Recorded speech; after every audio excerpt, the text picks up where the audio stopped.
within the organization of iRoko, we have about 400 people. And if you send me an email, I will never respond.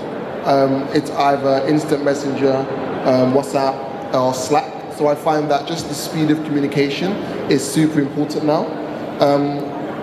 I think it's really great that I can reach out to people at all hours of the day and weekends and etc. So I think you're constantly always in touch. And I think that enables businesses or organizations to move faster. I think people are able to be much more efficient in how they operate. I also think that it's great for customers to give you kind of constant feedback. So, if people are abusing you on Twitter or on Facebook, you at least have the ability to react much more faster. So within 24 hours, you should be able to remedy most of the problems. I think from an enterprise standpoint, most new businesses starting today will start like that. I think the big challenge is for the older, kind of more legacy businesses to shift to that type of business. So I actually want to give you a perfect example within the same company, but within different countries. So I won't call the telco name, but in Ghana, there was no presentations, there was no proposal, there was no long conversations. It was a couple of Skype calls. We had a really simple integration done and we wanted to move forward. Whereas in Nigeria, it was very much, no, you have to do the presentation. The presentation has to move from one desk to the other. You have to go and see the person at the desk. You've got to go from one floor to the other to make sure that the person's doing their job and to be pushing.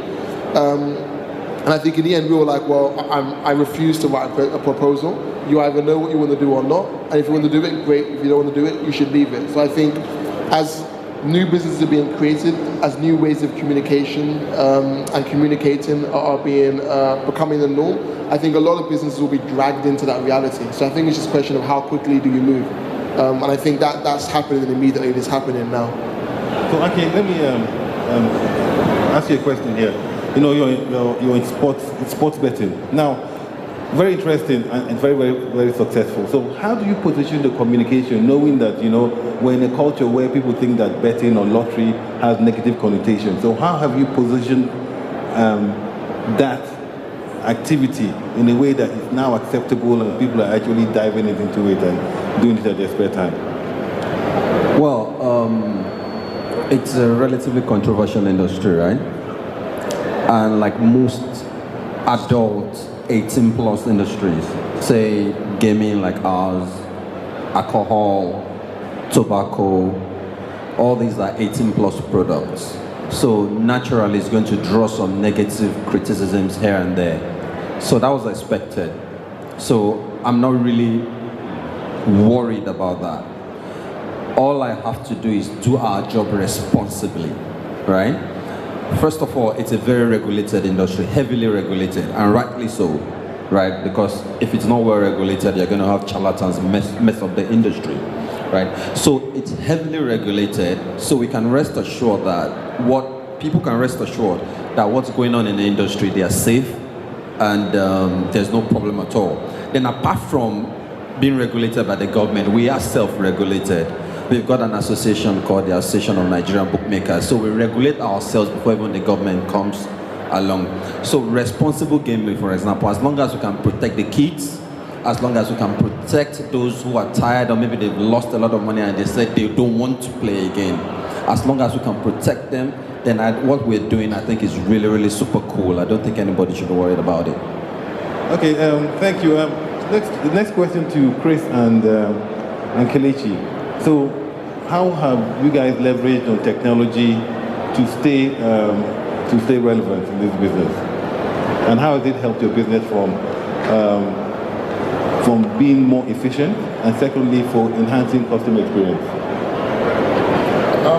From being more, technology has come a long way from when broadcasting started.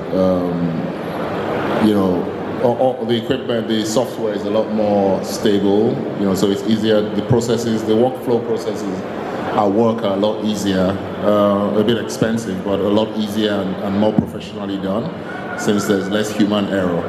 But the key thing about communicating in broadcasting now is that, we've gone from single to multi broadcasting to when satellite came in, we came down to narrow casting. Now we're at point casting. We now have to super segregate. You now have to the axis of communications now in the digital era is the user. The user controls everything that you do. So you find now that there's a lot more interactivity. Before you just used to talk to. When we used to watch TV when we were younger, you listen to the network news and you go to bed. Now there's a lot more interactivity. Now there's a lot more. There's a lot more real time.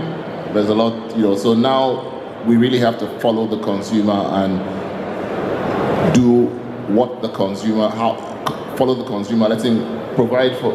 Be where he wants to consume you, when he wants to consume you, and how he wants to consume you. It's a multi-platform thing now. It's a mono play now. And with digital now, everything is converged. On one media, you can put animation, audio, video, everything. So it's a lot more complex. And again, also the competition is no more just broadcasters. You are a competition with your Diamond TV. You're not even a broadcaster.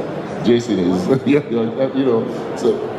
so it's interesting, but you just have to adapt. You just have to be stealth and lean.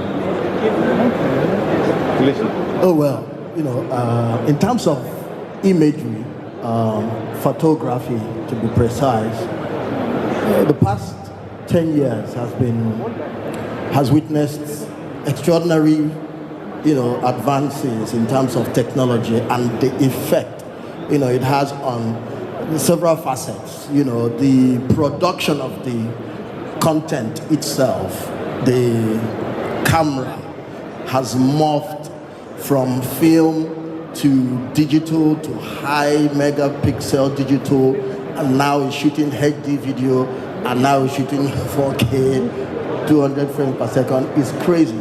They're cramming so much capacity and capability into the equipment that as a creator you have much more that you can do with your equipment.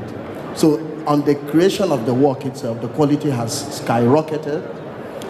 In terms of how you expose your work, it's provided an extraordinary avenue for people to consume the work.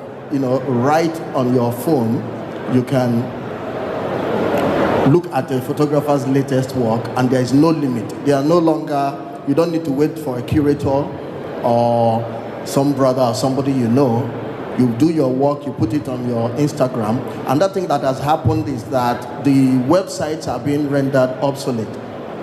Basically because the attention span right now is so short. People want to know the latest image you've made. So places like Instagram have taken over portfolio. So that is one of the things. And one of the most beautiful things again that is happening is that it's interactive. You get feedback real time. So you put up a picture and people are instantly reacting to it. And then you could gauge, what it is that is affecting people more. So on all ramifications, the improvements have been quite astronomical. But when you start looking at how to make money from it again, now digital distribution of imagery is just a whole new world altogether. There is no limit to the kind of money you can make in that environment. I'll come back to you, but Dbanj. So I know 15 years ago, the Cream platform, I don't know how it would have been able to make it work. So the Cream platform is about music, but it's a platform that's beyond that. So could you just care to tell us how communication and sharing actually plays a big role in that? Thank you. I like what you said. You said 15 years ago, there would not have been any Cream platform. You're right, because 15 years ago, we had Mohit Records and the record labels. But today, there's no more record label. The attention span, like you said, has made everything in your hand right now with your mobile phone. And that's why you have so many stars coming up from social media, even with one song or just with a clip or with a meme. So I would say to you that the reason why the Cream platform was created was because we're looking for a solution to the amount of talents that are across our wonderful country, coming to Facebook, coming to Instagram to look for help or look for one particular service or the other that 15 years ago they will have had to leave their house, take a bus to Lagos, sleep in front of our office, and then maybe if they see me or they see Don Jazzy or they see somebody, they now say, please listen to my demo.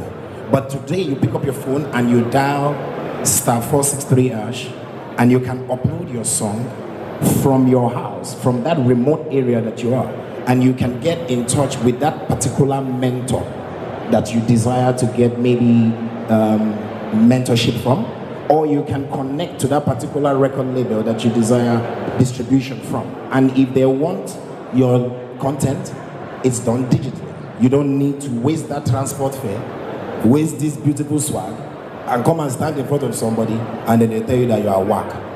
So in this 2018 and in the future, what would happen is you would pick your mobile phone, you would be able to communicate and share your content through the USSD and get instant real-time comment back, which is what the Cream platform offers now. By the way, for those that think that the Cream platform is the cream that Bobrisky is using, no. The Cream is an acronym. C is for creativity, R is for reality, E is for entertainment, A is arts, and M, music. It's the gateway to the creative heart of Africa. Thank you. Oshe? So if you ever want communication skills, you know who to talk to. So, Dbanj, and you mentioned something 15 years ago, record labels, today platform. So clearly technology has transformed the way we communicate, we build content, and we share. It also democratized that. I can wake up and I can just communicate with my mobile phone. So it's reduced the barriers for entry. So I'll ask each of you to give me 2 minutes. What makes it, how do we know that you are going to be here tomorrow? Knowing that anybody can wake up and take photographs and put it on Instagram. Anybody can, of course, build their own platforms. Anybody can start his own NairaBet, and every man and dog can, radio station, Chris's radio station, that's a radio station over there. So you can have about 20 in here, and of course, content and distribution, which can be done. So 2 minutes, each of you tell me what makes you special, knowing that technology can erase you tomorrow. Okay, let's start. We're already in the tomorrow today. Because I will start by saying a little testimony. The Cream platform is about 18 months now. It was founded and we launched August 2016. But I had to focus on the business to make this a reality. But one of our biggest testimony in 2017, December 3rd, to be precise, somebody uploaded a song on our platform in need of a video. So you can go to the Cream platform and you can choose whatever category you want. If it's the music, you can choose if you want a collabo, if you want distribution, if you want legal advice. If you don't have money for funding and you want the video, you can choose the video. So someone uploaded a song. I was in Owerri and I listened to the playlist and I heard this particular song and I said, I don't hear this song before. So I called my team. I said, what did this person upload for? What do they need? And they said, they checked and they said the person wanted a video. I said, let's shoot the video. So we asked our judges and they said, yes, the song has potential. And we agreed and we invited the guy over in January. When the guy was coming to receive his prize or to meet me for the first time, he was so happy. He brought the producer, his friend, and a gift for me. What is the gift? So therefore, it's a banger. That's how I got the hit, It's a Banger. Do you all know that song, Is a Banger? So it's from the Cream platform. In me trying to find solution to someone else's problem, he brought that for me. Now what did we do? We shot the video, the Cream platform, not me. The Cream platform funded the video. We released the video, and today is one of the biggest hits in the country right now, and he has also gotten an international deal with one of the biggest record labels to do the remix of that song. His name is MrReal, and the song is Leg Begbe, in case you know it. So that is, in a nutshell, the Cream platform is not a record label, it's a gateway. This boy lives in Agege. He didn't have to leave Agege to come and meet me. He didn't have to line up anywhere. He did his song wherever he did his song. As we all know, content is the new crude. It's on the ground. The Lord deliver it. It's how you can refine it. So in the future, knowing that we are the gateway, there will be so many talents that will come from the Cream platform, that we will help them come from Agege and put them to the record label that they desire. And those in the sports category that want to maybe get to Arsenal, you can get on the Cream platform as well. Upload that 1-minute testimonial that you believe you have. And with our partnership with Dugout, who are the biggest premiership hub in London, who's channel it digitally. You don't need to leave Nigeria. I heard Okocha is the one that took Alex to Arsenal. That's because Okocha knows the way to Arsenal. But through the Cream platform, from your Agege, winner. In the future, we will be here as the gateway. Everybody will be connected to us, including Diamond Band. Oh!